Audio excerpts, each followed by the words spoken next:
Donc je présente Julien Grenouillot de Respublica, et donc je vais être accompagné de Lise, Graham et Françoise qui vont se présenter tout à l'heure.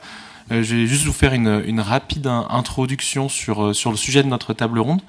Donc l'objectif, comme je vous l'ai dit, ça va être de croiser les regards entre les différentes expériences qui ont pu être menées, des expériences qui ont la particularité d'être des mini-publics, donc des processus délibératifs portant sur la question climatique.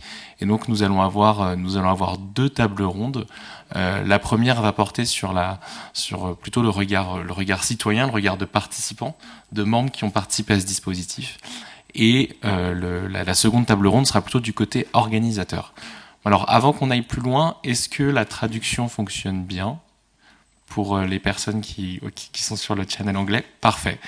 Donc ceux qui sont en français, vous inquiétez pas, je pense que tant que du coup c'est plutôt quand ce sera les personnes qui vont parler en anglais que vous entendrez la traduction. Et donc l'objectif de ces deux tables rondes, c'est vraiment de se situer dans une posture d'analyse, c'est-à-dire que maintenant on a eu la chance de voir à travers l'Europe plusieurs processus qui ont été conduits, qui ont été menés, qui sont arrivés à leur fin et qui ont été analysés sur cette question climatique. Et l'objectif de ces deux tables rondes, ça va être de comprendre, de rentrer un peu plus dans le détail du dispositif et de comprendre notamment comment ça s'articule avec le système politique, comment est-ce que l'organisation se construit, comment est-ce que les recommandations sont prises en compte et comment aussi on peut concevoir l'après. Donc, comme je vous l'ai dit, on va croiser les regards de deux expériences différentes. On va croiser le regard de la Convention métropolitaine pour le climat qui a été menée donc sur le territoire de Grenoble-Alpes Métropole et de la Convention écossaise sur le climat. Donc, je vais rapidement vous les présenter et après les différentes personnes de la table ronde pourront peut-être apporter d'autres éléments. Donc la Scotland Climate Assembly, elle a eu lieu entre novembre 2020 et mars 2021. Elle s'est déroulée sur 7 sessions, c'était 7 week-ends qui se sont déroulés en ligne, étant donné que ça s'est déroulé pendant la crise du Covid, et elle avait pour mandat d'élaborer des propositions à destination du gouvernement écossais. Donc elle avait été commandée et mandatée par le gouvernement écossais d'élaborer des propositions pour que le gouvernement écossais fasse des recommandations pour lutter contre le changement climatique d'une manière juste et efficace. Et donc ces propositions ont été remises, et en février 2022, il y a eu une 8e session qui a été organisée pour permettre aux participants de cette convention d'analyser la réponse qui a été apportée par le gouvernement. Donc c'était la session de réponse à la réponse. Donc on va avoir Graham qui va pouvoir nous témoigner de ce dispositif, et donc la Convention métropolitaine pour le climat de Grenoble, c'est un dispositif qui a eu lieu lui sur 5 sessions qui ont eu lieu entre mars 2022 et qui s'est terminé en octobre, qui a réuni une centaine de membres, et donc qui a été commandé par la métropole de Grenoble, et avec là aussi un double mandat, avoir des propositions sur comment réduire les émissions de gaz à effet de serre à horizon 2030 et comment tendre vers la neutralité carbone à horizon 2050. Donc là on est sur un dispositif plus récent, car les propositions ont été remises il y a un peu plus d'un mois maintenant. Et donc je vais laisser Graham et Françoise se présenter rapidement, et puis ensuite il y a Lise qui pourra nous présenter du coup le réseau CNOCA qui co-organise cette table ronde avec Respublica et la métropole de Grenoble. Mais Graham, du coup je vous laisse la parole pour vous présenter rapidement, et peut-être si vous souhaitez ajouter quelque chose sur la convention écossaise que j'aurais pu oublier. Okay. Well, thank you very much indeed for inviting me to speak here today. I used to say to my mother on my birthday, thank you for having me. Since she died, I've said to my wife, thank you for keeping me. So I've managed to get out of the clutches of my wife for 2 days, so I'm very grateful that you've allowed me to come and speak amongst you. I'm a retired Scottish solicitor. I'm nearly 70 years of age. and I've always been interested in my country, and I'm also quite politically active. I have stood for the UK and Scottish Parliaments on 4 occasions and been unsuccessful in every case.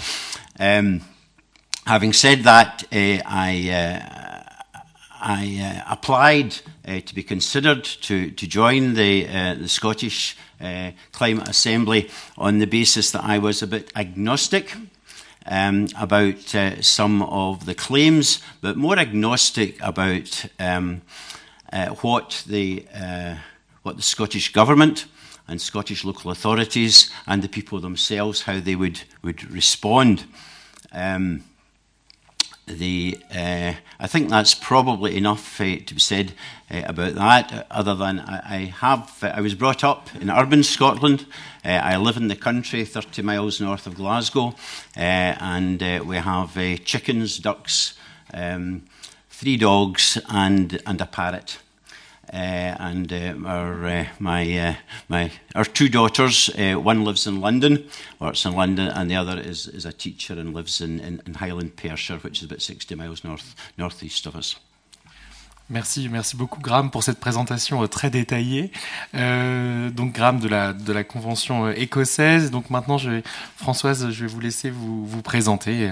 À vous de choisir si vous souhaitez être tout aussi détaillé que Graham. Pas aussi loin. Bonjour à tous et à toutes.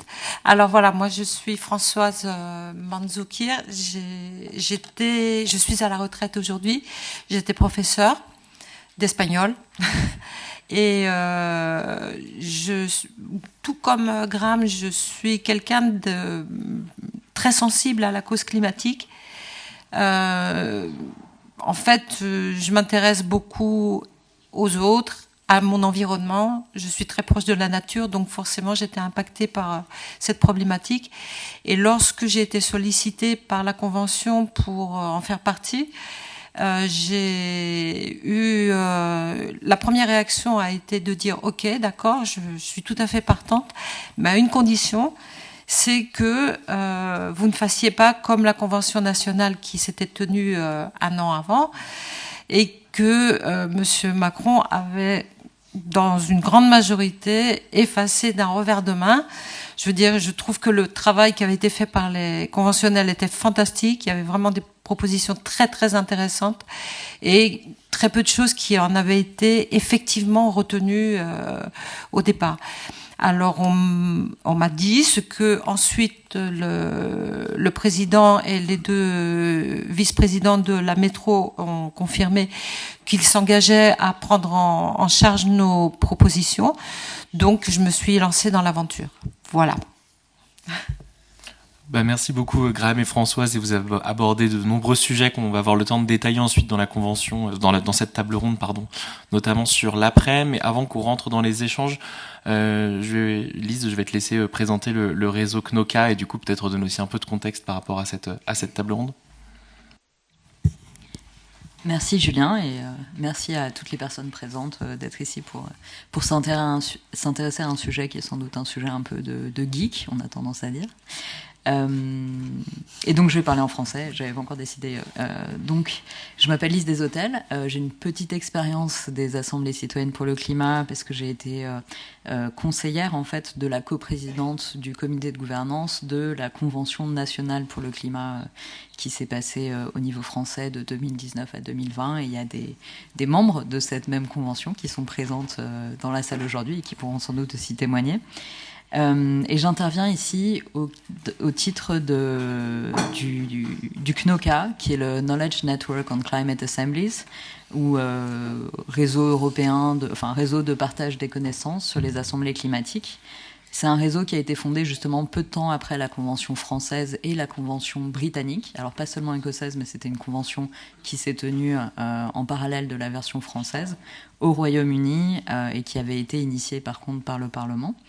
Et ce réseau en fait documente ce qui se passe dans le cadre des conventions. On appelle ça convention en fait en France, là où on appelle ça assemblies, assemblées dans la plupart des autres pays, ou conseils parfois. Donc on documente en fait ces dispositifs. Il y en a eu une dizaine au niveau national en France et beaucoup plus au niveau local ou régional en Europe.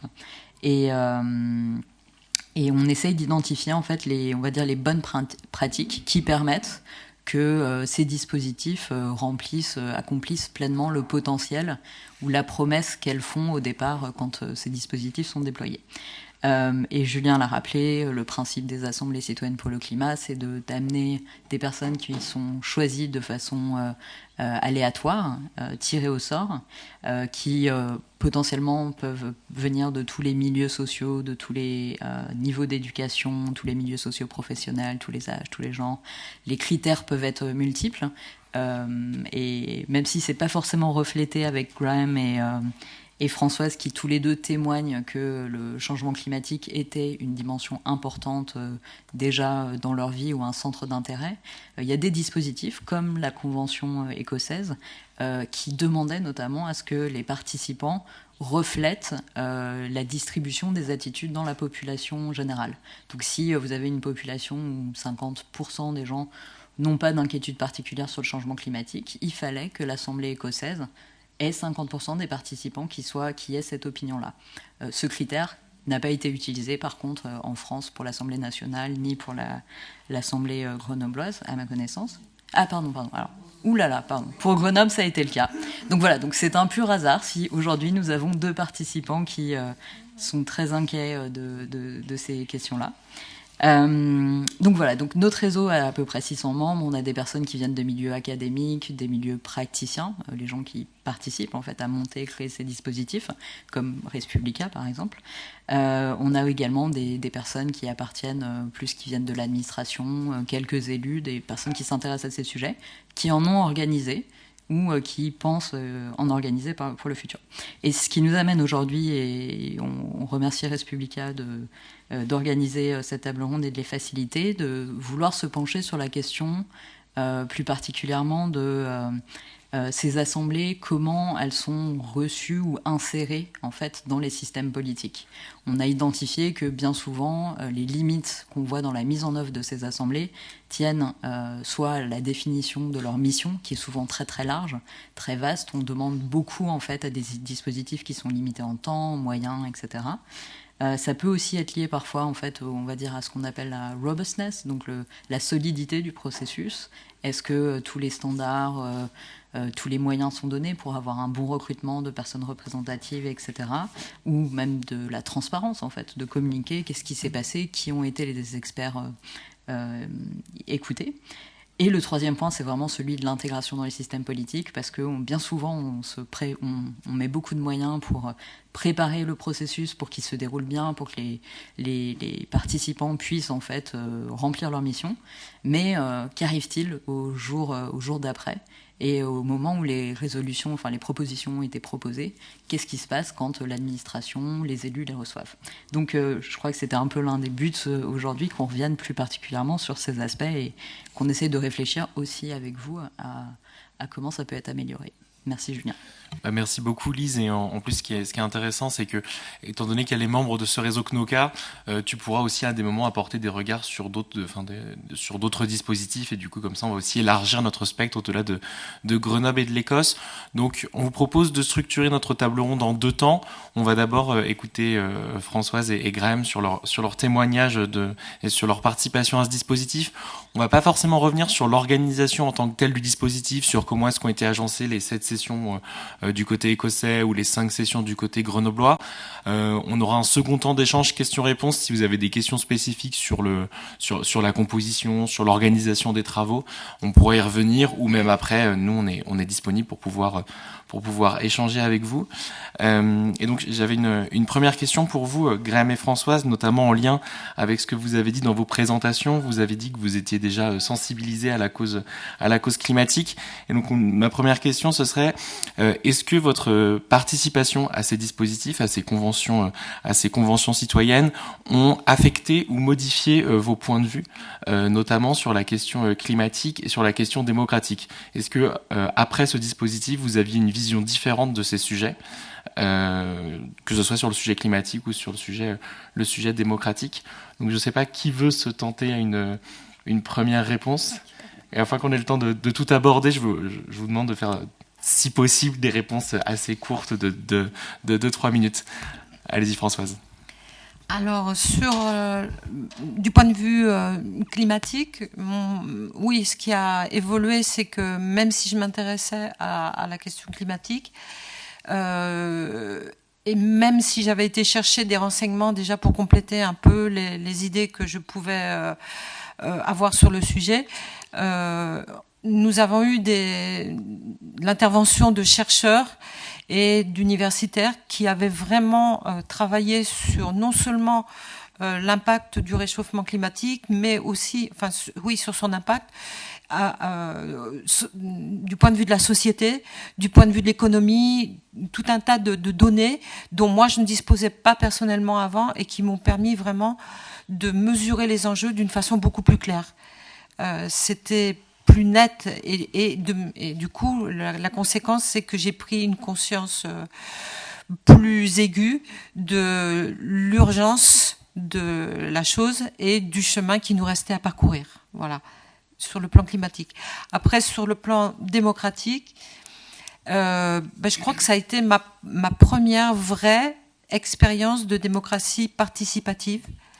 J'ai vraiment apprécié la façon dont ça avait été organisé, parce que moi, mon but en répondant à cette sollicitation, il était double. Premièrement, rencontrer des gens qui étaient totalement différents de moi, qui n'avaient pas les mêmes problématiques, qui n'habitaient pas au même endroit, qui n'avaient pas les mêmes besoins, qui étaient différents, les écouter et essayer de bâtir ensemble des projets, parce que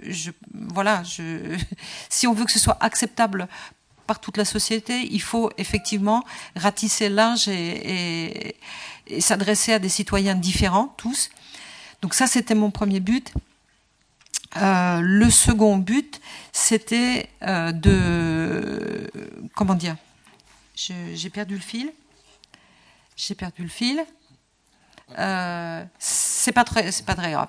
Je vais m'arrêter là et puis je vais donner la parole à mon co-citoyen et après, si je retrouve, je vous dirai. Pas de souci, François, c'est parfait. Désolée. Thank you very much, Françoise. I think you've got to look at the context here, and the political context is important because, as you probably all know, the political situation in Scotland is pretty fluid just now. And while we are having a national debate again on what our future would be, that does impact on what we can do as a nation. And also the fact that most people probably don't know this unless you live in Scotland. It's actually quite an undemocratic place when it comes to local government. We only have 32 local authorities to cover the whole country of 5.5 million people. So that individuals and small communities can feel that they're not empowered. So an awful lot of the responses which local people have, communities have, is very much voluntary, and it's very patchy as well. So that is something which is an ongoing debate within our country, we look at countries like Norway and Denmark that have far more local authorities with executive power, and I think that is something which many people within our Climate Assembly thought would be something which should be pursued radically, and actually to empower local communities. The other aspect, I think, is that I have always had an interest in land. Being a property lawyer, I was interested in land, but again with the context that I went into this thinking, how could land be part of our response to the climate emergency?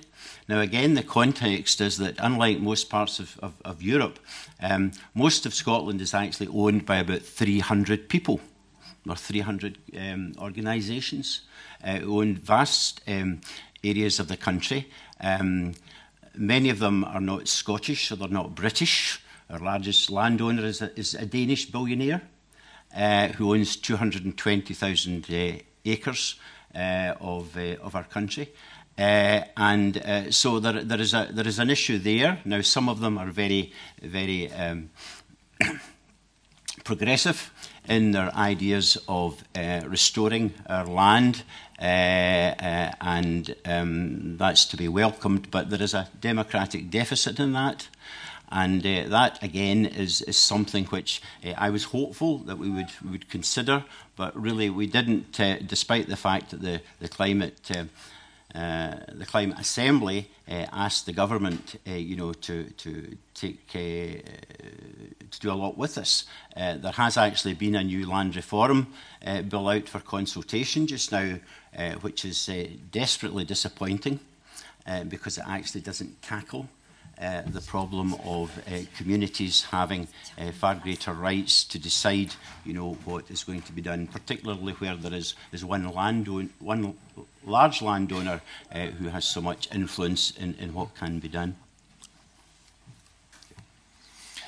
Merci beaucoup du coup Graham, et je vois que vous êtes déjà aussi rentré dans la dernière question qui va nous occuper aussi sur l'après, et comment est-ce qu'on vous travaillez avec le gouvernement sur la réception de vos recommandations et quelles analyses vous en faites. Mais du coup, ce que je trouve intéressant dans vos différentes présentations, c'est qu'on voit aussi que vous avez suivi une montée en compétences sur ces différents sujets, sur les sujets notamment climatiques, et ça va poser aussi les questions qu'on va se poser à la fin de cette table ronde sur l'après, et comment est-ce qu'on prépare la réception de vos recommandations aussi au sein de la population et le passage du mini au maxi public.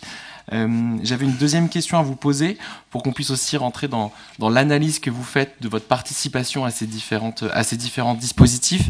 Je voulais vous demander quel est selon vous l'impact et les bénéfices qu'on peut retirer de ce type de dispositifs démocratiques. Quels sont pour vous, en tant que témoin à ces dispositifs, qu'est-ce qu'on peut vraiment attendre de ces conventions citoyennes, notamment sur les sujets climatiques, et qu'est-ce qu'on peut en retirer comme bénéfice? Donc je ne sais pas, Graham ou Françoise, qui est-ce qui souhaite commencer, qui veut nous apporter un premier éclairage à cette question? On va faire commencer en premier.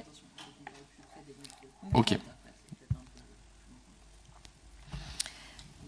Bon, alors, au niveau de l'impact, la valeur du processus et des impacts, la valeur du processus, je vais reprendre ce que j'ai dit tout à l'heure, c'est pour moi l'exercice de démocratie participative, et je trouve que là, il a été bien mis en œuvre, parce qu'on a pu rencontrer des gens d'horizons différents, conditions sociales, âges différents, et on a pu écouter les problématiques de chacun. On travaillait en atelier. Les ateliers étaient remaniés à chaque fois sur des thématiques différentes et avec des gens différents. Quand je parle d'atelier, on était parfois 5 ou 6 dans un petit atelier, ce qui permettait vraiment à chacun de prendre la parole et de s'exprimer. Et donc on faisait remonter après dans un groupe un peu plus grand, puis en assemblée plénière. Donc ça, moi j'ai trouvé que c'était un processus très efficace pour aller chercher la parole de chacun et la faire remonter. Le deuxième point positif, c'était l'information qu'on a eue auprès des experts, des personnels de la métro, qui sont venus nous dire aussi d'abord le travail qui avait déjà été entamé contre le réchauffement climatique, quels étaient les domaines de compétences de la métro. Le troisième impact pour moi, c'est que cette assemblée constitue quelque part une courroie de transmission entre les citoyens, dont elle est une émanation, et puis les instances politiques derrière, et qu'elle peut servir aussi de courroie de transmission pour impulser un mouvement auprès des citoyens dans les suites de la convention. Voilà. Et ça me semblait intéressant parce que justement, je parlais tout à l'heure de l'urgence de mettre en œuvre certaines mesures aujourd'hui. Plus on attend et plus on se dirige vers des prises de décision qui risquent de contraindre. Et à mon sens, il faut éviter au maximum de passer par la contrainte, parce que sinon ce sera s'opposer à un refus de la part de la population. Voilà. Merci beaucoup Françoise. Donc j'ai noté pour toi vraiment les impacts de ce type de dispositif, c'est construire de la décision partagée grâce à un processus délibératif et aussi avoir un effet boule de neige, c'est-à-dire avoir un effet d'entraînement après dans la population. Graham, est-ce que vous voyez vous d'autres avantages ou bénéfices à ce type de dispositif auquel vous avez participé? Yes, very much so. We're very fortunate in Scotland. We have a thing called the Children's Parliament. And given that the future is for our children, and the Children's Parliament has representatives from every part of our country, and so we involved them in our deliberations from schools, local schools, doing individual projects to the whole Scottish Children's Parliamentary body. So that was very important, I think, and. It was great to get the interaction between the different generations and their aspirations. And the Children's Parliament actually taught the older people an awful lot, that they were far better informed in many respects than we were. And also the fact that we had people from our outlying islands, young people who would take a different view or aspect of what was important to them and to the continuation of their communities, many of which are very fragile. And that was a great learning experience. As you've already heard, we met completely online because it was during the pandemic, and despite the difficulties which that caused and the fact that we couldn't have in-person relationships through meeting for coffees, lunch, etc. if we'd all been in one place, it did enable us to actually have working groups where I think of the 100 or so that were in the total assembly, we met each other in different working groups, and I think it's fair to say that nobody took part in that who knew everything or assumed to know everything or asserted that they knew everything. So we're all very much learners, not just in the impact of climate, but basically I suppose how it impacts on different people and their situations. So I think that was extremely important. So I found that aspect of it extremely rewarding, and I think that was the main positives I got out of it. Thank you. Merci beaucoup Graham, et encore une fois félicitations à la Convention écossaise pour cette tenue totalement à distance et en ligne. C'est un véritable exploit délibératif. Et maintenant, Lise se propose peut-être de faire un complément pour apporter un point de vue peut-être plus global sur les impacts que peut avoir et qu'ont pu avoir ce type de dispositif délibératif. Merci Julien, et peut-être d'abord souligner à quel point ce que vous avez tous les deux exprimé par rapport à comment ça vous a conforté ou changé, enfin comment ça a eu un impact aussi individuel en fait, pas que à titre collectif. Ça résonne beaucoup avec les expériences qu'on a d'autres processus qui sont déroulés en Europe, et c'est pas simplement un changement qui se passe dans les têtes, mais aussi dans les actes. Il y a une étude qui sortira en début d'année prochaine, qui a été conduite auprès des anciens 100 participants de la convention de l'Assemblée citoyenne britannique, qui s'est tenue donc en 2019-2020, et qui montre en fait que 9 participants sur 10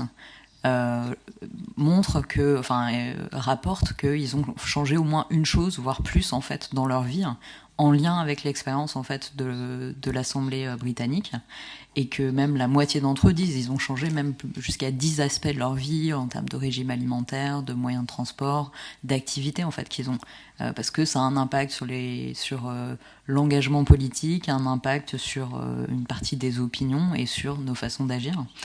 Donc ça résonne avec ça. Sur la valeur même des processus, et vous l'avez souligné en fait, à quel point ça peut être multiple et à quel point il serait dangereux de réduire la perception qu'on a de ces dispositifs à qu'est-ce qu'ils arrivent seulement à changer dans la loi. c'est plus que simplement un outil législatif qui va guider des décideurs et qui vont faire qu'ils vont changer telle ligne du code de l'environnement. Il y a d'autres impacts, même si ces impacts, on va dire, de politique publique sont les premiers recherchés, sans doute parmi les plus importants. En France, le bilan de la Convention citoyenne a fait l'objet d'une couverture médiatique intensive, fait l'objet de débats.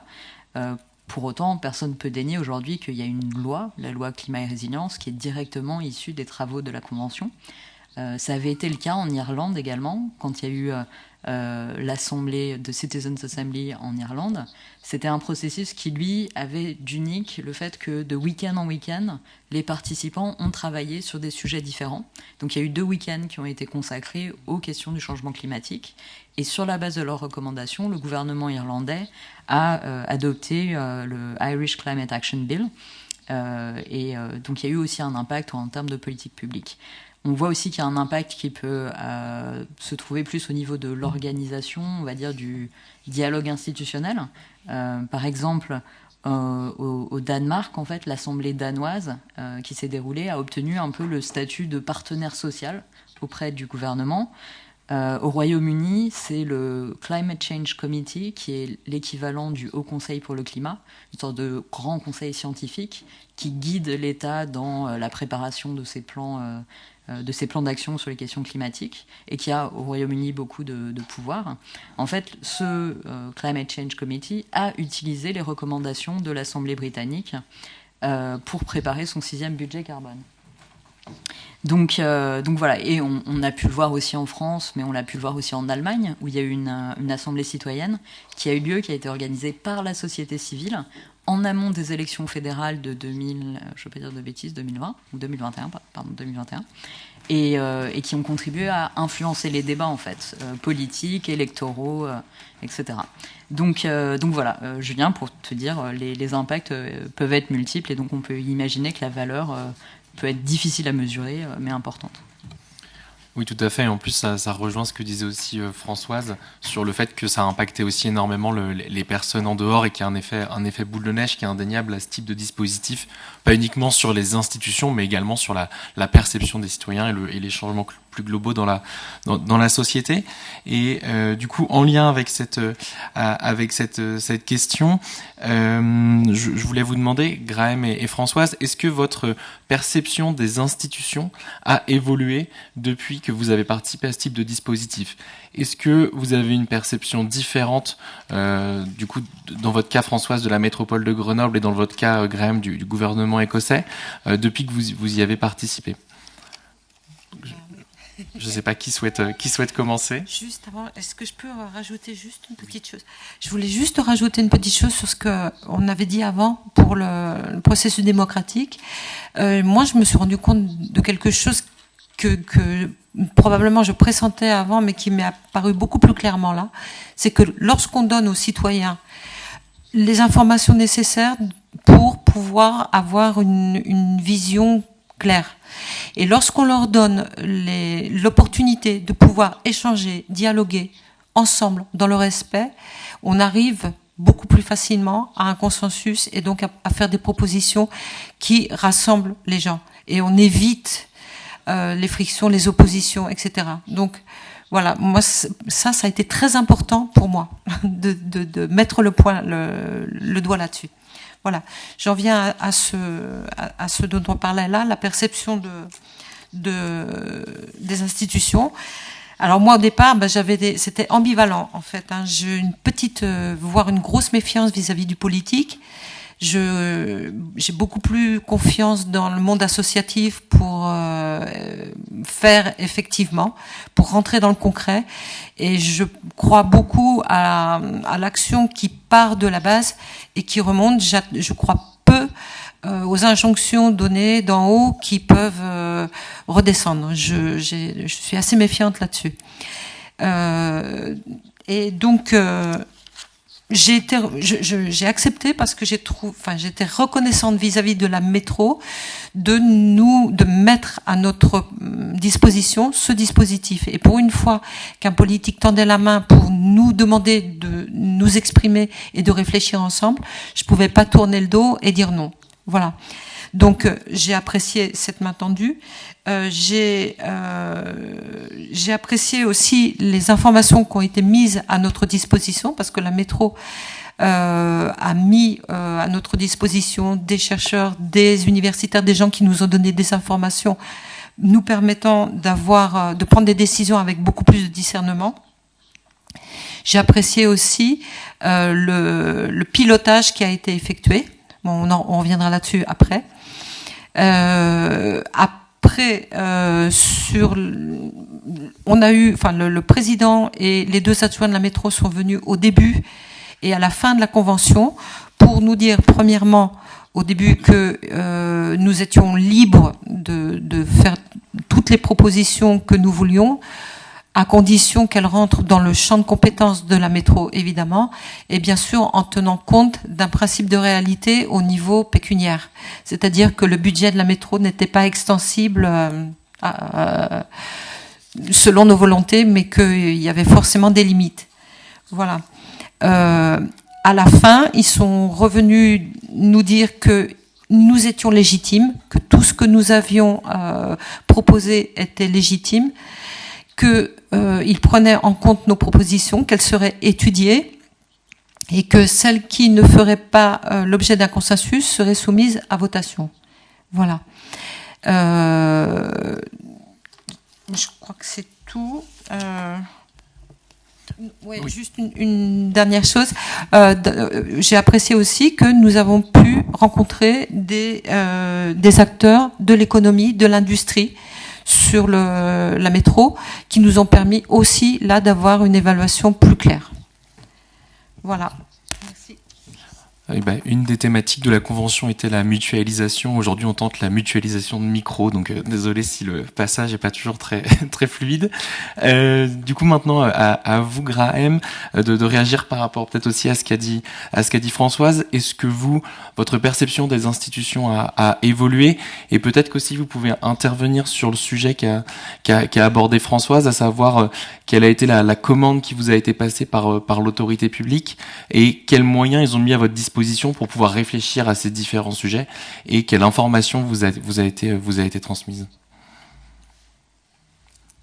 Right, well, that's a very big question. First of all, the leader of the assembly said at the start that nothing was off the table. And that we should actually think imaginatively. The problem with that is that this was a Scottish Government-inspired assembly, and Scotland's policies are basically designed by two governments. There's the Scottish Government, the United Kingdom Government, and so there are certain reserved issues which are reserved to the UK Government, such as energy.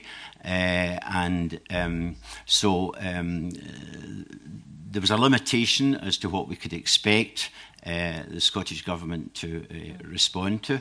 And in addition to that, there really wasn't any response at all from the United Kingdom Government. So there were certain things that were important, but we got no response on. For example, the effect of war. And obviously with the Ukraine situation, how does that impact on our climate?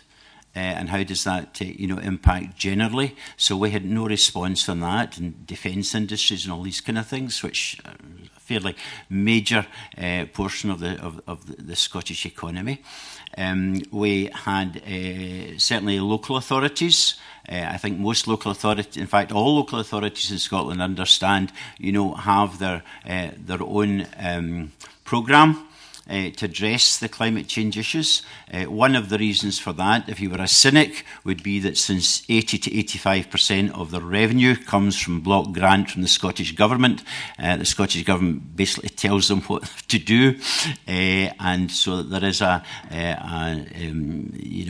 impetus in order to try and respond to the policies there. The other thing is that I think the Scottish Government is known internationally through COP26 and possibly 27, first of all, I think it was the first government to declare a climate emergency. and in addition to that, it has been in the forefront of the climate justice movement too. The actual figures involved that they've contributed are really tokens. But there are other countries, I think, who are now embracing that and taking it forward. So with these things, these were quite hopeful. We had experts from basically all over the UK and I think in some cases beyond, who gave us really very useful input into different aspects of the responsibilities which the Scottish Government's responsible for, such as housing, public health, the planning system, very minor aspects of the consumer affairs, which is largely a reserved issue to the UK government, also to farming and fishing and agriculture. And again, I suppose the other problem is that we've had subsequently is that we've had the intervention of Brexit, which is causing real issues throughout the UK. And there's still a huge debate going on in the UK regarding, how we can respond to that. The war in Ukraine plus Brexit has had quite a significant effect, a detrimental effect in maybe the hopes that we had that we could move relatively quickly in trying to address these issues. And I don't think that we have had, we certainly in the UK haven't had a debate, on these issues, how that could impact on the, on our attempts to meet our targets. We seem to be going back the way. In Britain, just yesterday, it was announced that the UK government has given permission for the first coal mines to be opened up and developed in the north of England for, I think it was the first one in 30 years. That just seems to be such a retrograde step. That's where we are in this just now. But we've had the other thing which I think is a problem, which I don't think you're going to have here, is the fact that once the Assembly had reported and got a response from our government and then made another response, that was the end of the Assembly in Scotland. So we haven't met since. Individual members have maybe met under different circumstances, but we are not in a position to basically have a report card or a scorecard and say to the Scottish Government or our local authorities, why have you not done this, why have you done that, etc. So that dialogue between the Assembly and Government just really doesn't exist in Scotland, and that is something which I think in any future Assembly has got to be an integral part of the process, because obviously addressing the climate emergency is a process which is going to go on probably for hundreds of years. So it's something that's got to be continual. And one of I suppose the challenges is to actually what sort of status do you give Citizens' Assembly, and how do you refresh them with new people, etc., and all the rest of it. So I think that would be a very important thing to take from this.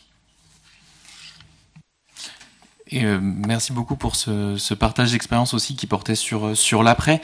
Et j'avais une question de précision pour vous, Graham, parce que du coup, vous avez une session d'analyse de la réponse du gouvernement que vous avez conduit en février 2022, il me semble. Est-ce que vous pouvez nous dire ce qui ressort de l'analyse que vous avez fait de la réponse qui vous a été apportée par le gouvernement écossais ?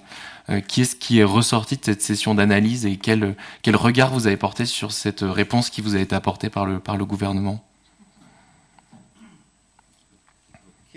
Well,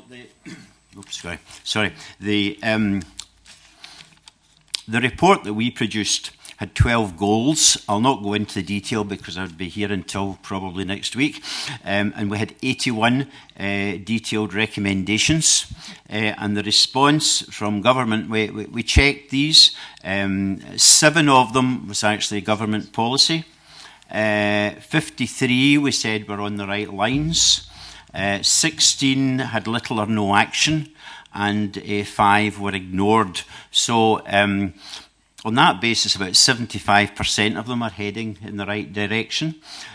But we had a meeting with, the Assembly had a meeting with 2 of our government ministers, one of whom is the co-convener of the Green Party in Scotland, and we actually thought they were quite condescending in the response to what the members of the Assembly were challenging them on. We thought that they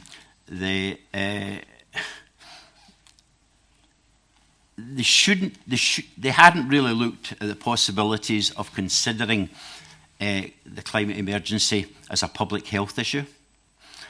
We in Scotland have a history of poor health and high mortality rate. I mean, there are parts of the central belt of Scotland where life expectancy among some men is little more than about 65. So it's something which is extremely urgent, and that if we could pursue climate emergency on the basis of it being a public health issue, particularly in areas which are maybe post-industrial, then that would be, I think that would be a huge advance. I actually, under another guise, I was on a committee in which our First Minister, Nicola Sturgeon, was also on it, and to be fair to her, she takes all questions which are thrown at her. In most cases, she does actually try to answer them, unlike most politicians. But in this case, I raised with her, I said, why don't you try and use your powers more imaginatively, and attempt to extend the powers by looking at the climate emergency as a public health issue. And, she said that she was, certainly more than prepared to do that. That was a few months ago now, and I haven't heard anything from her, but I dare say she's got quite a lot of other things to deal with. But I think generally we felt that that was one issue. Public health was one issue. Another issue was on land, as I've already mentioned, that there should be a far greater push in order to democratise our land and give communities a far greater involvement in what is done with their land and how their land is restored. Because, again, it seems to be very top-down. I'll go back to the issue of land ownership, because we have a situation just now where the restoring of our peatlands is very much important, and is a large part of our response to the climate emergency. Now, the Scottish Government has a grant system of £250 million over 10 years to assist landowners to restore their peatlands. Now, you can imagine when there are 300 of the largest landowners in Scotland that are going to benefit tremendously from this, including at least a couple of Middle East despots who are open to apply for grants, who could buy and sell all of us here probably several times over. It does bring into question as to whether this is the right way to deal with it. And there is just now a lot of private sales of land in Scotland, which don't come onto the market, by large multinational organisations who are amongst the biggest polluters in the world, who are buying large tracts of Scotland just now in order to use these as sort of carbon credits against the polluting that they are doing in their normal business. So this is another great concern to us, and the proposed land reform bill really, I do not think tackles this properly. There are issues such as human rights, etc. If you own land, etc. My view, and a lot of other people's views, is if we started actually to charge an annual ground rent on all land in Scotland, both owned in the public sector and in the private sector, then and everyone was treated at the same rate, charged per square metre or whatever, then that would go over that problem, and people could all be then treated with fairly. Merci beaucoup Graham, et j'espère que vous étiez membre du groupe en charge de la question de l'occupation des sols et de l'agriculture, parce que vous avez l'air d'avoir plein de propositions très intéressantes. En tout cas, ce que vous avez dit était très intéressant pour comprendre les suites qui ont été données à cette convention et les différents obstacles que vous avez pu rencontrer. Vous avez parlé de la condescendance de certains représentants politiques, aussi des soucis dans l'analyse de vos propositions, parce que le gouvernement a renvoyé ça aussi en fonction des différentes prérogatives, que ce soit les prérogatives des autorités locales ou du gouvernement plus global du Royaume-Uni. Je m'adresse à vous maintenant, Françoise, parce que votre expérience est beaucoup plus récente. Comment s'organise pour vous l'après-convention ? Comment est-ce que vous êtes associé au travail d'analyse ou de portage de vos propositions, et est-ce que vous rencontrez les mêmes obstacles que ce qu'ont pu rencontrer les citoyens de la convention écossaise? Non, alors bon, les obstacles, on verra ça après. Non, c'est pas du tout du même ordre, parce que à écouter Graham, j'ai l'impression quand même que cette convention a plus ou moins été une sorte de tremplin politique. Enfin, il y a un tel problème de rapport de force entre l'Écosse et le Royaume-Uni que c'est forcément sur ce terrain-là que vous rencontrez beaucoup d'obstacles. Moi, oui, personnellement, je suis engagée dans les suites. Je me suis engagée sur le plan communal. On est plusieurs de ma commune à s'être engagés au sein même de la commune pour pouvoir agir concrètement, en proposant déjà au moins des ateliers de réflexion, voire des mises en œuvre, pour accélérer un petit peu le mouvement. Du point de vue de la métro, on est aussi en relation avec eux parce que les principaux, au moins les 2 adjoints de la métro organisent dans leur commune, je crois bien, une présentation de nos propositions. Donc il y a une action favorable de la métro pour l'instant pour appuyer les suites. Nous sommes organisés au niveau des anciens participants de la convention. On a fait un groupe WhatsApp pour pouvoir communiquer plus rapidement entre nous sur ce qui est mis en place à droite, à gauche, pour s'épauler, proposer de la documentation, etc. Qu'est-ce que je voulais dire on devait parler aussi de la façon dont ça s'était passé avec les points positifs et les limites. Tu veux en parler ou pas? Ok. Alors sur le déroulé, moi ce que j'ai apprécié vraiment, c'est que au niveau de la méthodologie, il y avait d'abord il y avait 2 instances qui nous pilotaient. Il y avait d'une part le COMOP, qui était le comité opérationnel, qui lui était désigné par la métro, et puis il y avait Respublica, qui était l'entité qui menait les débats et qui de mon point de vue a fait un boulot remarquable. Ça n'engage que moi, mais enfin je sais qu'il y en a d'autres qui ont partagé ce point de vue. Si nous avions des soucis à un moment ou à un autre, on pouvait s'adresser soit directement au COMOP, ce qu'on a fait plusieurs fois, soit il y avait 2 garantes qui étaient là et qui sont venues recueillir nos doléances quand nous en avions. Voilà. Donc et ça a très bien fonctionné. Franchement, ça a très bien fonctionné. Sur la méthodologie, pour nous conduire à faire les différentes propositions, on est parti de la vision que nous pouvions avoir, nous, de Grenoble métropole bas carbone en 2050. C'est-à-dire qu'on a tous imaginé ce qu'était la ville pour nous en 50. À partir de là, on a examiné tout ce qu'on pouvait mettre en œuvre pour y parvenir. On a eu les interventions des experts et des chercheurs pour nous aiguiller là-dessus, en nous détaillant tout ce dont je vous ai parlé avant, ainsi que les principaux leviers à mettre en œuvre pour y parvenir. Et ça nous a permis de dégager 9 thématiques. 5 thématiques principales, si j'ai bonne mémoire, et 4 transversales.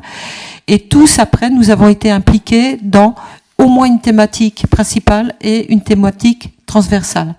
Mais toujours en recomposant les ateliers, comme je vous expliquais avant, de façon à n'être jamais exactement avec les mêmes personnes. Donc il y a eu beaucoup de brassage. Et ça, moi, j'ai trouvé que c'était très très bien aussi. Voilà. Quant aux limites, les limites du processus, le premier, pour moi, ça a été un manque de temps. Pour nous, il aurait fallu une session de plus, parce qu'on avait élaboré des propositions, qu'on s'est rendu compte quand on les propositions ont été déposées pendant l'été. Quand on s'est revu à la première session de septembre, on les a examinées toutes et on s'est rendu compte à ce moment-là qu'il y en avait qui étaient voisines, qui pouvaient s'imbriquer, on pouvait en rapprocher certaines. Si on avait une session de plus, on aurait pu se permettre de justement compacter, rédiger de façon plus claire, plus précise certaines choses. Et je pense qu'on aurait gagné du temps sur la dernière session qui a été la session de vote. Sur la session de vote, limite aussi, personnellement j'ai failli étrangler, bien que pacifiste, les gens qui s'abstenaient, parce que au départ, les propositions qui ont été retenues, c'était 60% des votants, hein, c'est bien ça, des inscrits. Et il y avait toujours 4 à 6 personnes qui s'abstenaient. Et donc, il y a des propositions qui ont été refusées alors que elles affichaient un 58,5% ou un 59%. Et j'avoue que ça m'est un petit peu resté là, quoi. J'ai trouvé que c'était un peu difficile et que le manque d'engagement, ça m'a un petit peu révoltée. Voilà.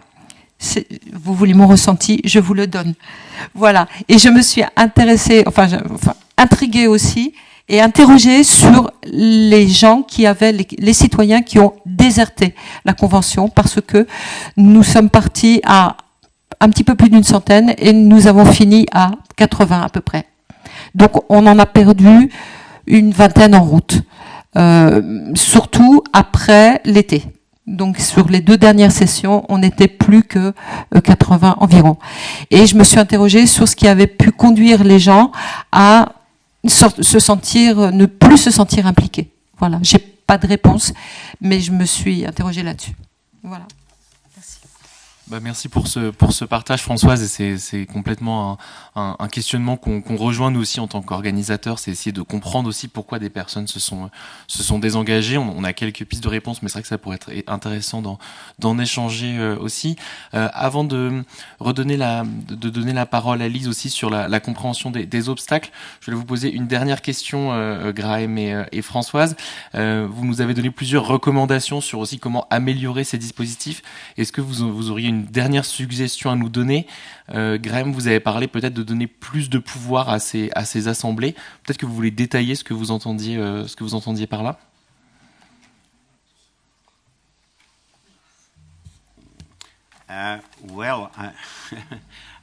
I think there's got to be some legislative reform. As I mentioned earlier on, I think we've got to reform our local government systems, and that will concentrate and democratise the system, because as you probably find here, voluntary organisations are fine, but they can become, after a period of time, exhausted.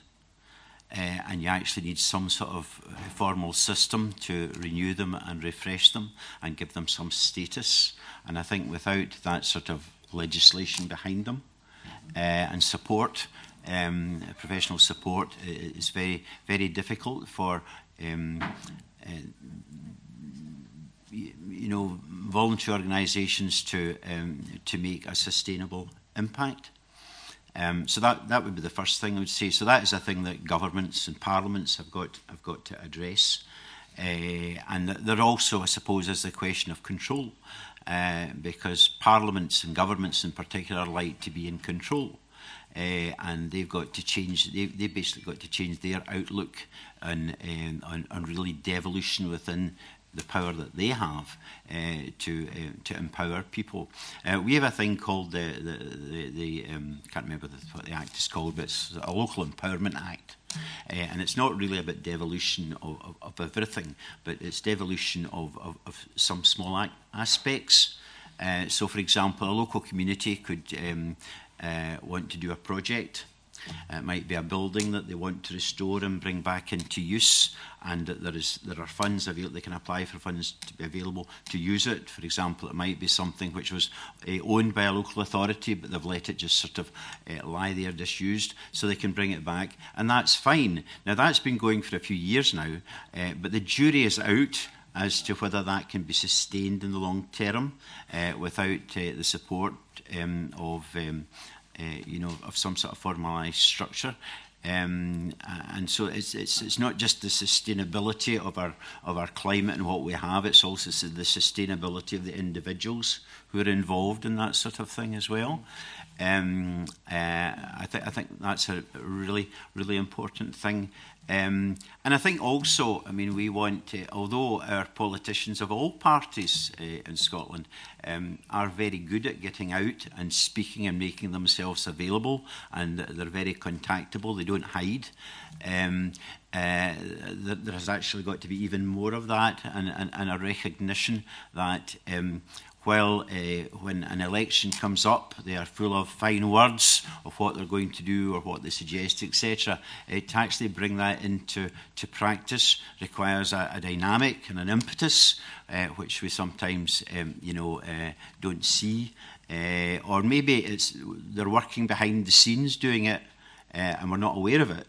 So sometimes it's important to show the work in progress as the eventual destination. So I think that's the other thing to learn. So we must encourage openness in government at all levels, so that we actually know what they're doing, and so that they can be responsive, indeed, as well as in the words that they use.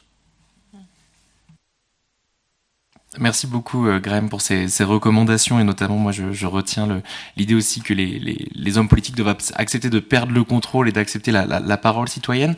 Françoise, est-ce que vous avez du coup vous une dernière recommandation à exprimer peut-être assez brièvement pour qu'ensuite on passe aux échanges avec la salle, une recommandation pour améliorer ces dispositifs auxquels vous avez participé, ces conventions citoyennes? Moi je vous ai parlé tout à l'heure des limites, donc je pense qu'il faut donner le temps. Déjà, le temps de mener à bien les tâches, parce que là, je pense que les propositions, le travail qu'on a remis à la fin aurait été meilleur avec un petit peu plus de temps. Donc, ça fait partie d'une chose à prendre en compte. Et puis, je suis assez d'accord avec ce que vient de dire Graham. En fait, le président et les autres gens nous ont parlé de légitimité, mais dans le temps, je ne sais pas ce qu'il adviendra de cette légitimité si effectivement on n'est pas si les actions qui viennent derrière ne sont pas clairement soutenues par la métropole. Autrement dit, si la délégation qu'on a eue ne se poursuit pas dans le temps vraiment, et qu'on ne lui donne pas les moyens de se poursuivre. Voilà. Or, pour l'instant, on nous a demandé de nous inscrire dans un comité de suivi. Ça s'est fait de façon assez informelle. On était, il me semble, une quinzaine ou une vingtaine quand je vois les noms inscrits à la fin de la dernière session.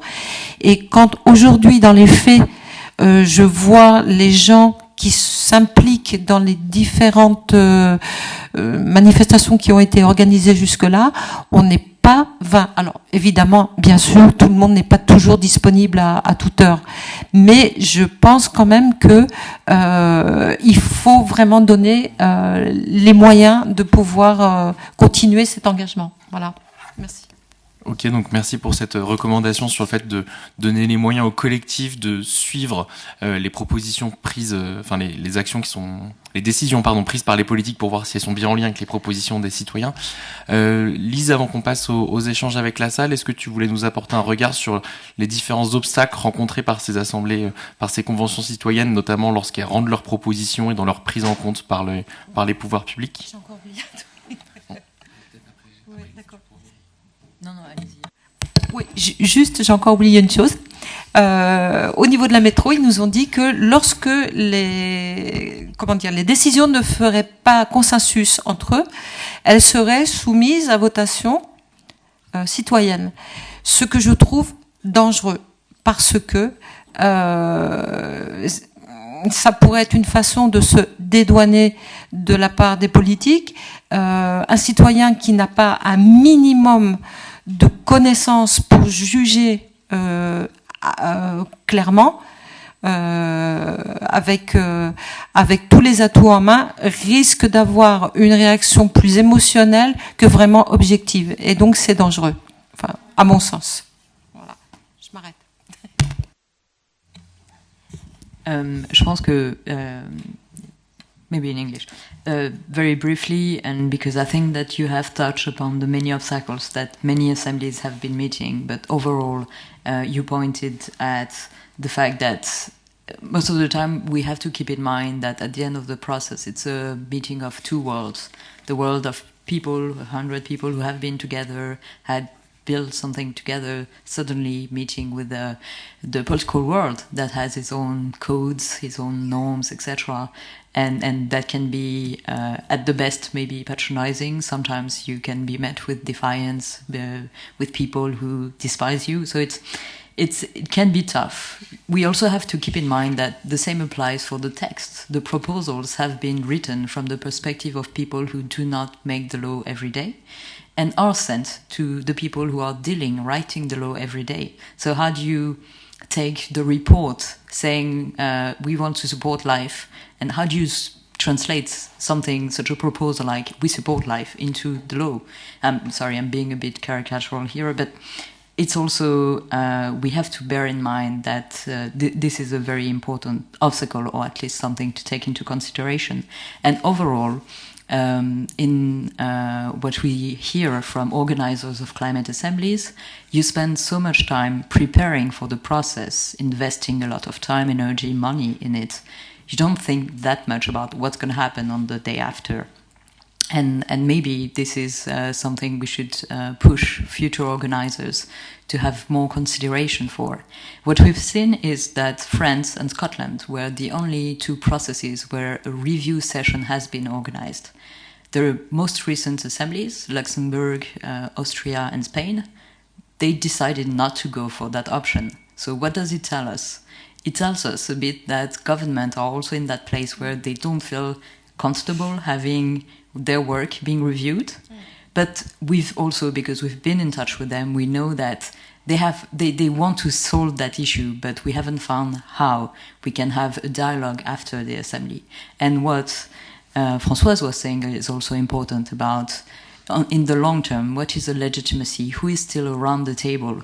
We've seen, and sorry, I'm going to conclude with some numbers, but data that has been taken during and immediately after an assembly indicates that taking part in the process enthuses people about the potential they think that their results will be taken on board by the government.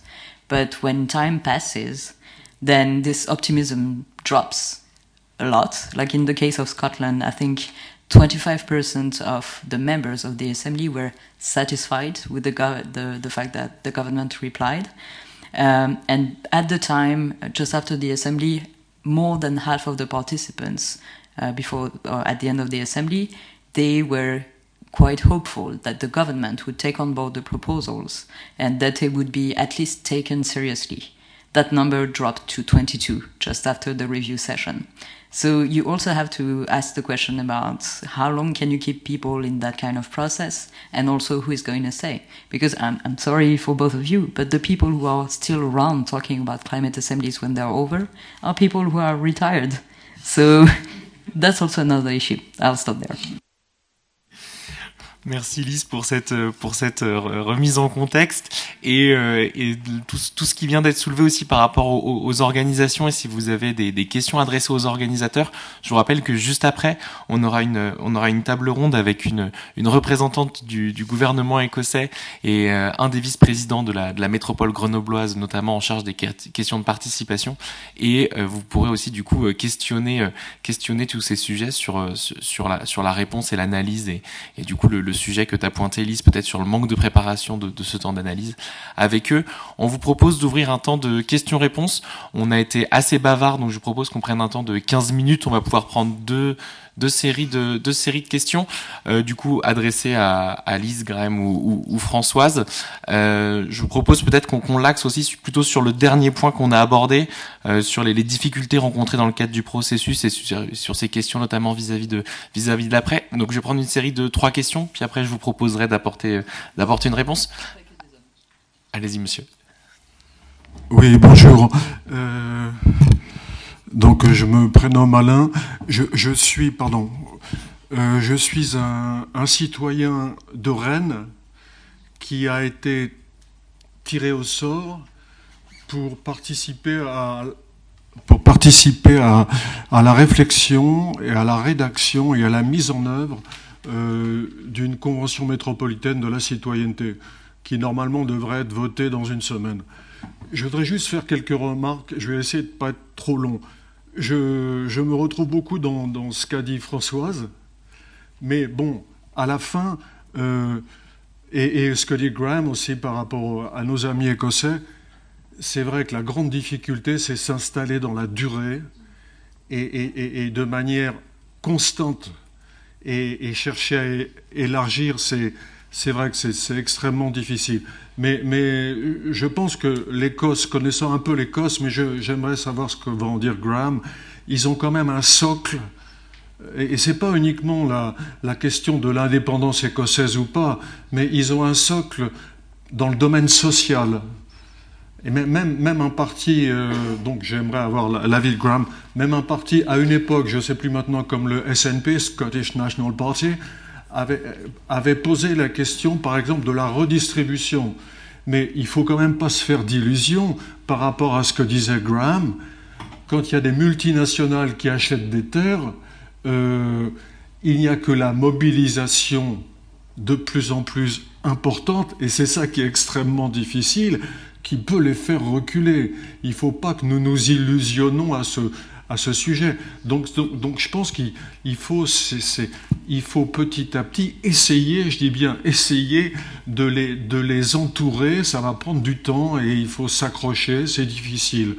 D'autre part, et j'en terminerai là, pour avoir discuté très récemment avec des élus régionaux et nationaux, moi je pense, et c'est la contradiction je trouve, de la situation actuelle, c'est que les nuages noirs s'accumulent. Il n'empêche que, et en politique, et chez certains élus, il y a quand même des vogues, mais je pense que là, il y a un élu national là, qui dirige un mouvement depuis une vingtaine d'années, avec qui j'ai eu l'occasion de parler de cela, et qui me dit qu'il y a de plus en plus d'élus qui maintenant, de toute façon, se rendent compte que la situation est devenue telle qu'ils sont obligés, alors certains ne savent pas trop comment faire, mais de commencer à écouter déjà. Et enfin, j'en termine par rapport à la légitimité. Évidemment, on n'en parle pas du tout, ou si peu en France, mais de par l'augmentation continue de l'abstention, qui est légitime?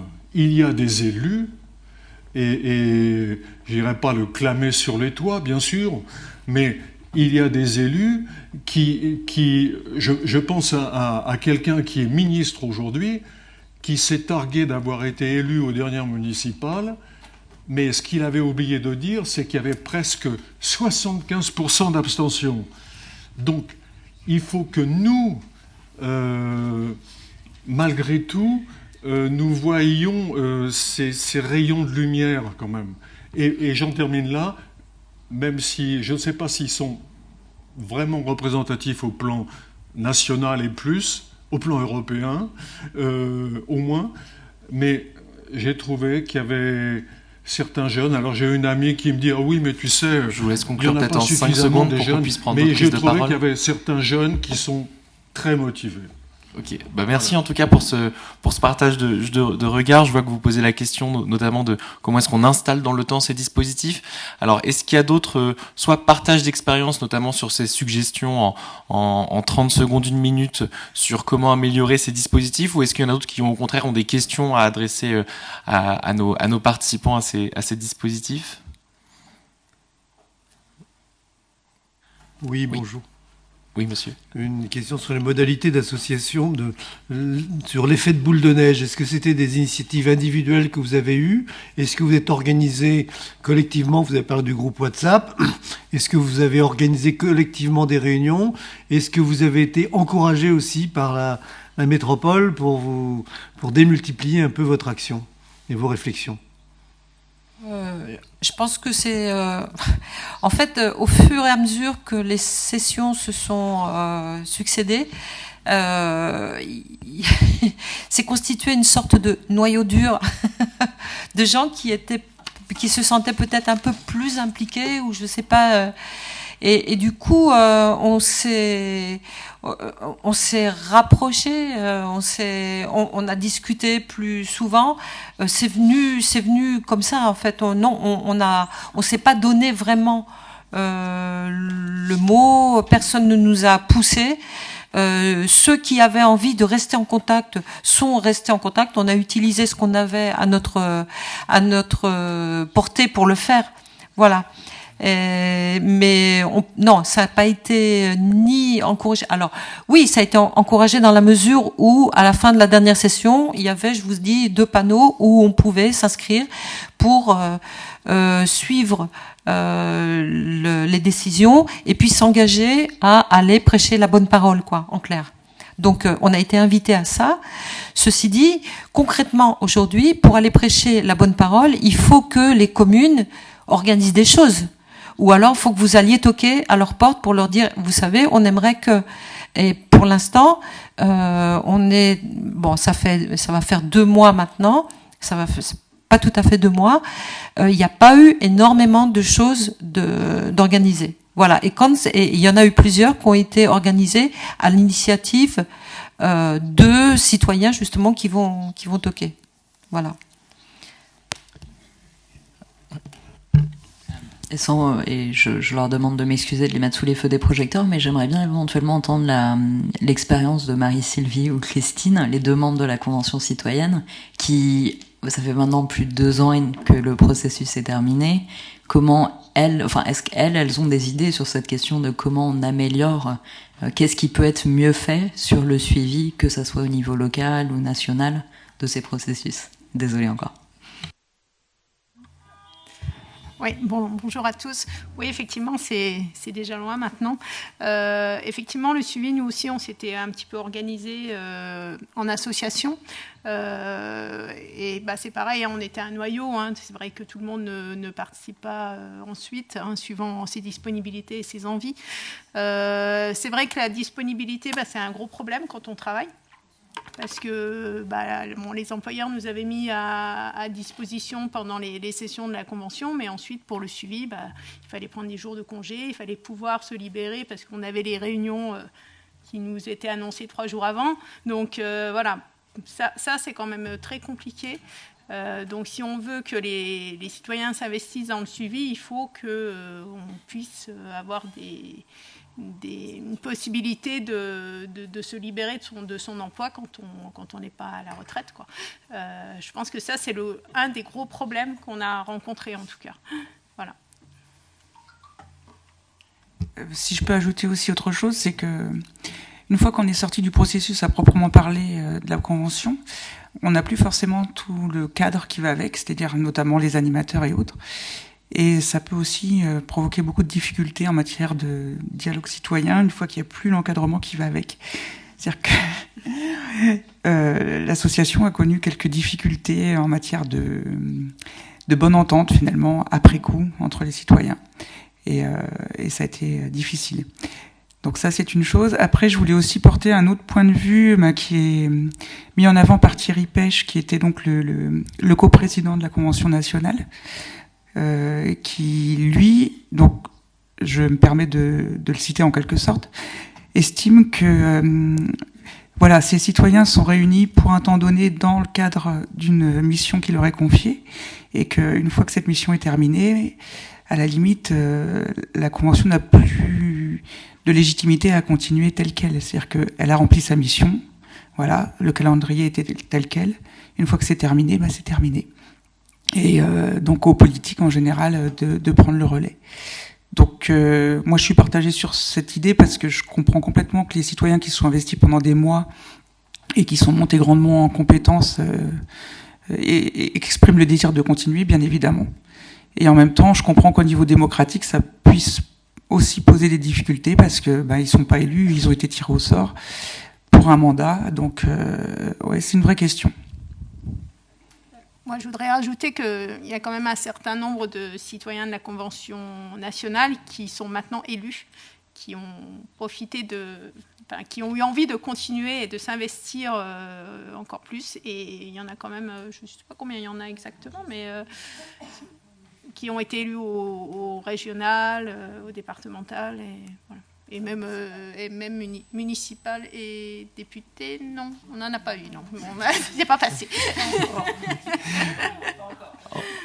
Voilà, donc c'est vrai que ça donne envie de continuer parce que effectivement, on a après quand même une expertise de tout ce qu'on a vécu et ça change notre vie effectivement. Enfin, nous, ça a quand même beaucoup changé notre vie.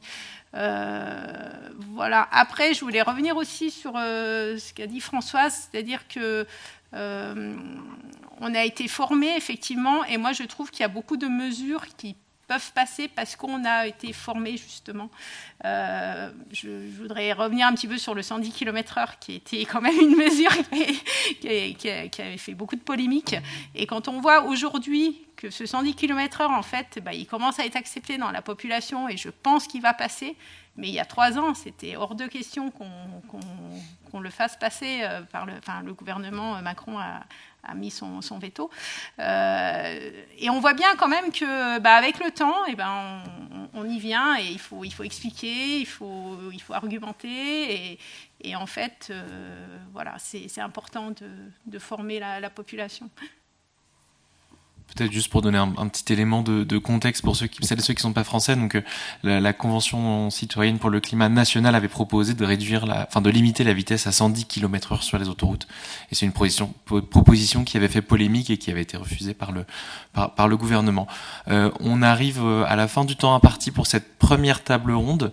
Donc, on a commencé à soulever notamment pas mal de sujets sur comment on organise la suite, qui est légitime pour poursuivre et pour porter les propositions. Est-ce qu'on demande aux citoyens qu'on avait au final mobilisés que pour un certain nombre de sessions de s'engager dans la suite? Par qui est-ce que ça doit être porté? Comment est-ce que ça s'organise? Je pense que ça, c'est des sujets qui pourraient être très intéressants à traiter dans la seconde table ronde. Et peut-être avant de conclure, je sais pas, Graham ou Françoise, si vous voulez nous donner un dernier mot, notamment est-ce que vous avez envie de vous mobiliser sous d'autres formes depuis que vous avez participé à ces conventions, dans un format associatif, électif? Moi, je suis d'accord avec ce que tu as dit, à savoir que moi, quelque part, ça a changé, oui, ma vie dans le rapport que j'ai aux autres, où j'ai eu envie vraiment d'aller beaucoup plus vers les autres pour justement faire partager un petit peu l'expertise, je mets entre guillemets, parce qu'elle reste mesurée, l'expertise qu'on a eue sur cette thématique et l'envie d'aller expliquer, d'aller justement concrètement aider les autres citoyens à se rendre compte et à voir ensemble ce qu'on peut faire concrètement pour avancer. Moi, je me suis engagée au niveau municipal, ouais. Je suis pas élue. Je fais partie d'une commission qui est parallèle, qui est consultative en fait, mais politique, j'ai encore beaucoup trop de méfiance vis-à-vis des politiques. Ceci dit, ma plus grande satisfaction, c'est la rencontre humaine que j'ai faite au niveau de la Convention citoyenne. Franchement, ça, pour moi, ça a été quelque chose d'important.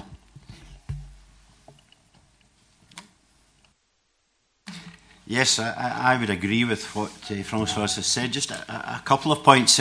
We haven't really experienced direct democracy in Scotland to any great extent, other than we've had maybe 2 or 3 referenda in my lifetime. And you probably have a better knowledge of it being so close to Switzerland and how it works there, and whether it is something that we should seriously consider. Because from afar, Switzerland looks quite a socially conservative place, but it also seems to get things done despite the fact that they have all these plebiscites and referenda, etc. So I think that's an area that is certainly worth exploring from our perspective. And the other thing I didn't mention was the responsibility of the media. Our media, our television, radio, etc., newspapers, reported in a very peripheral extent on what the Citizens' Assembly was doing, and that wasn't helpful. And if it had embraced it more, it could have involved far more communities in the discussions. So it's been largely, I think, left to social media and groups like that to sort of discuss and develop these policies. So I think there is something to call out the media and those that own the media to ensure that these things are properly voiced. And finally, I have a little something for you and and you too.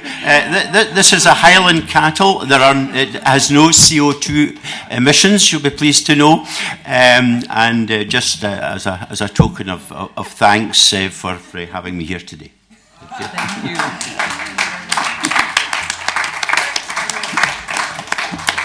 Merci beaucoup, Graham, pour cette petite peluche qui nous sera sûrement bien utile en ces temps de sobriété énergétique pour se réchauffer au coin du feu. Je tenais beaucoup à vous remercier, Lise, Graham et Françoise, pour ce partage d'expérience, et aussi merci à toutes et tous à la fois pour vos apports et votre écoute. Je vous rappelle qu'à 15h45, peut-être un tout petit peu après pour qu'on se laisse peut-être un quart d'heure de pause, notamment pour nos interprètes qui font un travail assez remarquable. On entame la seconde table ronde sous le même format. On croise toujours des regards convention écossaise, convention de Grenoble, mais là côté organisateur. Donc côté Grenoble, on aura Pascal Clouer, vice-président de la métropole, et côté Écosse, on aura Doreen Groove qui travaille donc pour le gouvernement écossais. Donc merci à toutes et tous, et on vous dit rendez-vous dans un petit quart d'heure.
Yeah, might be a little.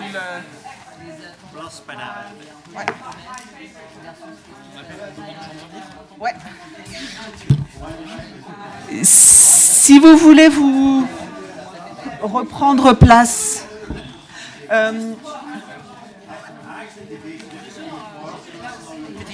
Did he give you a cow? A what? Whose cow is that one up there?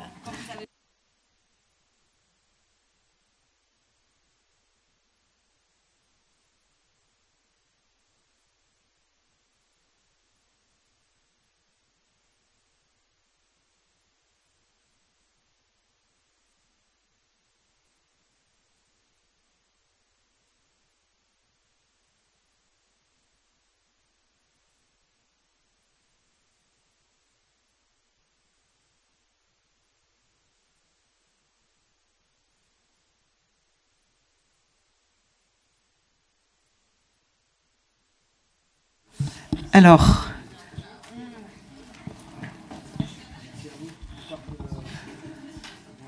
c'est bon. Je vous propose qu'on aborde ce deuxième volet de nos échanges organisés par la métropole, le réseau CNOCA et Respublica. Moi, je suis Sophie Guillain donc de Respublica et je vais animer cette table ronde.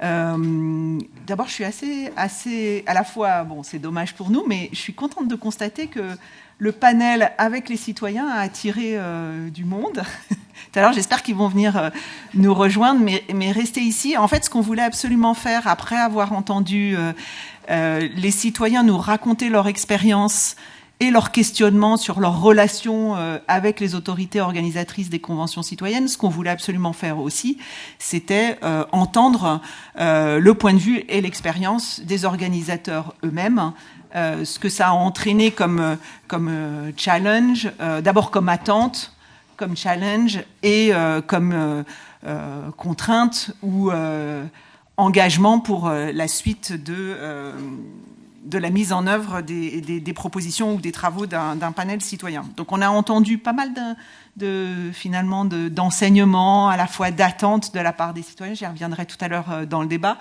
mais pour du coup faire ce pendant et entendre les organisateurs, on a donc choisi d'avoir à cette table ronde des représentants des deux assemblées citoyennes qui, du côté écossais et du côté français, si tu veux nous mettre peut-être les noms des différents protagonistes, comme ça vous comprenez qui parlera d'où. D'abord, je ne sais pas si tu as...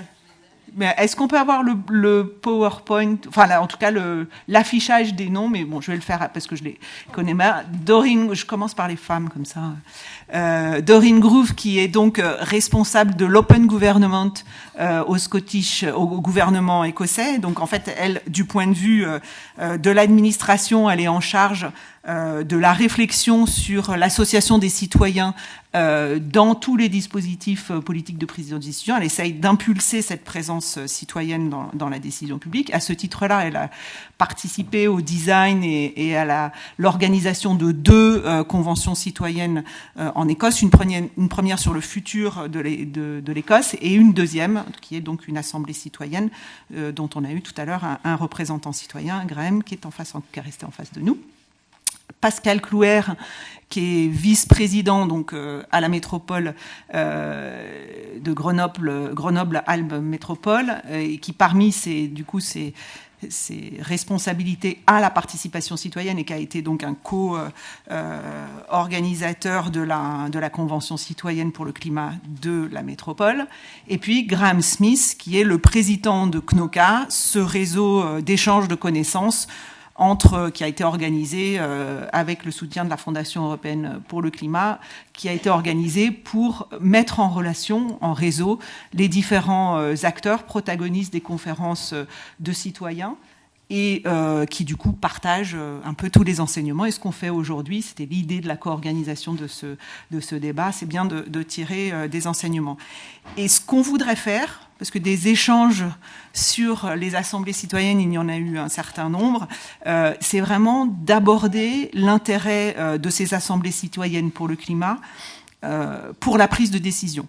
Est-ce que les autorités peuvent mieux articuler les dispositifs délibératifs citoyens avec leurs actions, avec leurs politiques? Et donc, on va rentrer un peu dans le détail de tout ça. Après vous avoir entendu, je pense qu'on pourra... Alors, Graham nous donnera peut-être aussi parfois un regard, comme l'a fait Lise tout à l'heure dans l'autre panel, un regard ou des enseignements qui viennent d'autres assemblées. Mais je vais commencer, parce qu'on est à Grenoble, et donc... Dans les locaux de la métropole, que vous nous disiez, Pascal Clouer, pendant la convention, vous avez pris vous avez fait un pas de côté, hein, vous n'avez pas été dans l'organisation même, vous avez cédé, je dirais, à un comité indépendant d'organisation la responsabilité de penser le dispositif, même si vous en étiez à l'initiative. Mais maintenant que les propositions des citoyens ont été remises, est-ce que cette expérience et ce dont vous héritez change votre manière de travailler avec les autres élus? Voilà, première question. Ouais. Merci beaucoup. Merci au réseau NOCA pour l'organisation de cette conférence. Je ne connaissais pas le réseau CNOCA et donc du coup je trouve que c'est très intéressant. Je pense qu'on va regarder au niveau métropolitain d'un peu plus près ce réseau parce que je crois qu'on a aussi beaucoup de choses à apprendre de l'expérience des autres sur ces questions-là. Première chose, c'est que nous avons souhaité effectivement les élus nous tenir en dehors de toute l'organisation, avoir la distance nécessaire pour prendre les décisions ensuite qu'on aurait à prendre, donc nous tenir en dehors de l'organisation opérationnelle, on va dire, de la Convention citoyenne. Et pour ça, nous avons fait appel à la Commission nationale du débat public, qui est une commission nationale qui est garante de l'organisation du débat public en termes de transparence, de neutralité, etc. Et cette commission a nommé une personne qui était chargée de nous conseiller sur l'organisation. Il est là. Il est dans la salle. Hein. Il est dans la salle. Voilà, Jean-Michel Fogno. Et en fait, c'est cette personne-là, c'est Jean-Michel, donc la Commission nationale du débat public, qui a proposé une méthode que nous avons évidemment suivie, parce que la Commission propose à la fois une consultation sur la méthode, mais en même temps rend un rapport, parce qu'elle a des observateurs qui observent la Convention et qui permet de dire aux citoyens ou au public, aux élus, etc., comment ça s'est passé, dans quelles conditions, est-ce qu'on a bien respecté nos engagements. Ça, c'est la première chose. La deuxième chose, c'est que pour le centre de votre question, c'est-à-dire la modification du travail entre les élus, les citoyens. Il faut avoir en tête une particularité française, en tout cas qui concerne l'ensemble des métropoles, sauf la métropole de Lyon, c'est que les élections au suffrage universel, on va dire direct, enfin c'est pas exactement ça, les élections des conseillers métropolitains